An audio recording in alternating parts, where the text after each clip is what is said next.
মানে মৌসুমী মৌ হয়ে অপি করিমকে একটি প্রশ্ন করুন শুরুতে। কি বিপদে ফেলে দিলে প্রথমে। আচ্ছা আপু, আপনি এত অলস কেন? উত্তর কি হবে? উত্তর হবে হচ্ছে আমি আসলে অলস না, আমি যথেষ্টই পরিশ্রমী, যথেষ্টই কর্মঠ, কিন্তু আমার একটু আরাম ভালো লাগে। আরাম প্রিয়। তবে আমাদের কাছে একজন অপি করিম হচ্ছে সত্যিকারের তারকা, মানে যার নিজের আলো আছে, কিন্তু যেই আলো সাধারণ কেউ ছুঁয়ে যায়, এবং মানে যে কেউ অপি করিমকে কিন্তু তাদের নিজেদের মানুষ মনে করে। সো নিজের সাথে আপনি কোন বিশেষণ যুক্ত করতে চাইবেন? অলরাউন্ডার? আমি আসলে যেরকম একটা সবসময় সাধারণ মেয়ে হয়ে থাকতে চেয়েছি আর কি, তো ওইটাই থাকতে চাই। তো বিশেষণ যদি দিতেই হয়, আমি জানি না সাধারণ সাথে মেয়ে এটা কোনো বিশেষণ হবে কিনা। সাধারণ তো ডেফিনেটলি বিশেষণ, তো ওইটাই থাকতে চাই, আমি খুব সাধারণ থাকতে চাই। আমাদের কাছে সাধারণের মাঝে অসাধারণ হচ্ছে অপি করিম, একজন সত্যিকার স্টার, যিনি অভিনয়, মডেলিং, উপস্থাপনা এবং একই সাথে নাচ সব বিষয়ে কিন্তু সেরা।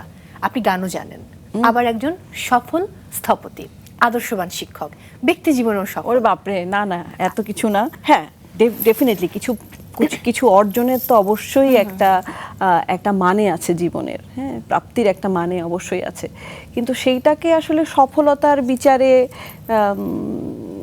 আমি ওই পাল্লায় নিজেকে আমি দাঁড় করাতেই চাই না।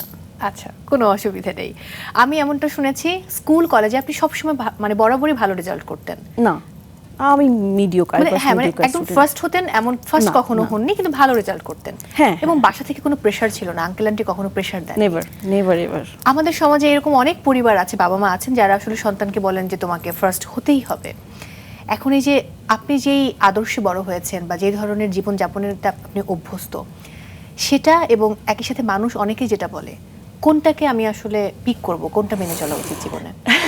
আমি এইটা কিভাবে বলবো, আমি যদি আমার জীবন থেকে বলি, আমি বলবো হচ্ছে কি আমার জন্য ওটা খুব স্বাভাবিক, যে আমার যেহেতু কোনো প্রেশার ছিল না ফার্স্ট হতে হবে, নাচে ফার্স্ট হতে হবে, এটা করতে হবে, ওটাই করতে হবে, এই প্রেশারও কখনোই ছিল না, একদমই ছিল না। আমারই পছন্দ ছিল নাচ, তো আমি নাচে পার্সু করেছি। আমারই পড়ালেখা, আমি এমন না খুব ভালো মতো সারাদিন বাসায় পড়তাম সেটাও না, কিন্তু আমি যখন পড়তাম বা যখন যা কিছু করতাম আমি খুবই সিরিয়াসলি করতাম, এবং এটার একটা হয় না যে আমি শেষ দেখে ছাড়বো, মানে আমি আমার ম্যাক্সিমামটা ওইখানে দিতাম। তো আমার কাছে হচ্ছে কখনোই এটা মানে বাবা মার দিক থেকে কখনোই ওই প্রেশারটা আমার কাছে মনেই হয় নাই এটা হতেই হবে। তো আমার জন্য এটা খুব স্বাভাবিক। যেমন আমি তো চাইবো যে আমিও আসলে এটা আমার মেয়ের সাথে করব। আমি এই যে এখন ওই যে ছোট মানুষ, 5 বছরও হয়নি, কিন্তু স্কুল থেকে মাঝে মাঝে এটা ওটা কিছু হোমওয়ার্ক টোমওয়ার্ক দেয়, ছেড়ে দিয়েছেন। করলে আমার মনে হচ্ছে যে আপনি যেখানে বসে আপনার প্র্যাকটিস মানে করেন রেগুলার, সেখানে টেবিলের নিচে রশি বসে থাকে।